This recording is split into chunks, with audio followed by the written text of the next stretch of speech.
La leçon 3.4, les angles intérieurs et les angles extérieurs d'un quadrilatère. La somme des angles intérieurs de tout quadrilatère est égale à 360 degrés. Alors, l'angle A plus l'angle B plus C plus D, c'est toujours égal à 360 degrés, car ces angles-là forment un cercle.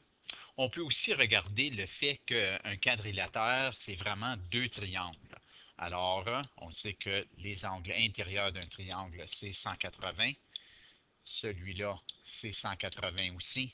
Donc, 180 plus 180, c'est 360. La somme des angles extérieurs de tout quadrilatère est égale à 360. En effet, la somme des angles extérieurs de tout polygone est égale à 360.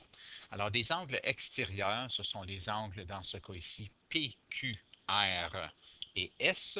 Lorsqu'on les additionne, ça nous donne tout le temps un cercle ou 360 degrés. Alors, l'exemple 1, détermine la valeur de l'angle indiqué. Bien, sachant que les angles à l'intérieur, si on les additionne, ça va nous donner 360. Donc, pour trouver celui qui est manquant, je vais faire 360 moins 38 moins 139 moins 120 et ça va me donner mon angle manquant qui est 63 degrés. Alors, l'angle A égale 63 degrés. Exemple 2. Dans le parallélogramme suivant, détermine les trois angles manquants. Bien, premièrement, on va regarder seulement ce côté ici. Lorsqu'on regarde les angles d'un quadrilatère ou d'un parallélogramme, je devrais être plus spécifique, on le sait que les angles de ce côté vont être égaux à 180 degrés. Donc, 180 moins 126 est égal à 54. Alors, je sais que l'angle A ici est 54 degrés. On sait aussi que si je regarde ce côté du parallélogramme, ça serait la même chose ici. Celui-ci serait 54. Alors, si ces deux angles sont 54, les deux angles opposés, les deux angles en diagonale opposés seraient 126. L'explication de cela est ici. De la même façon, les angles A et B sont des angles intérieurs compris entre les côtés parallèles. La somme de ces angles doivent être égale à 180.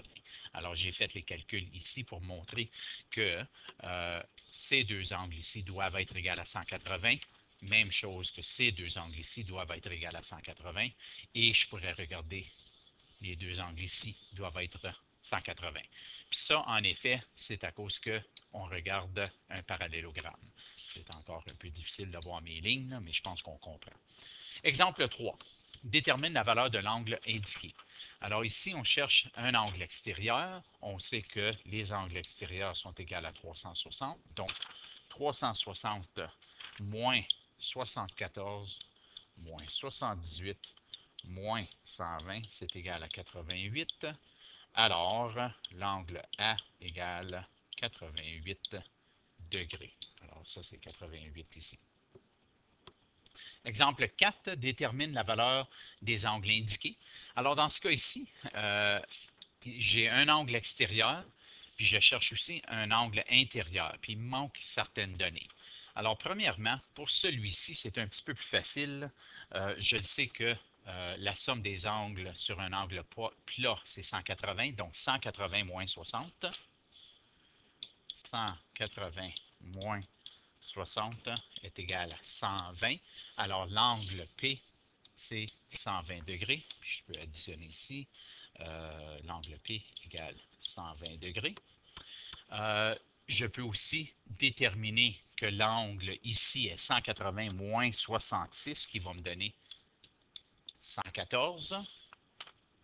Alors maintenant, il me manque seulement 7 angles intérieurs pour être ensuite capable de calculer l'angle R. Alors 180 moins 75, c'est 105. Maintenant, 360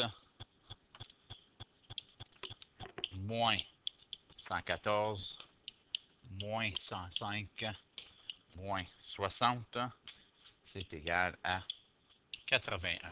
Alors, l'angle R est 81 degrés. Alors, il y a des problèmes à faire aux pages 103 et 104. Puis, il faut les faire pour se pratiquer.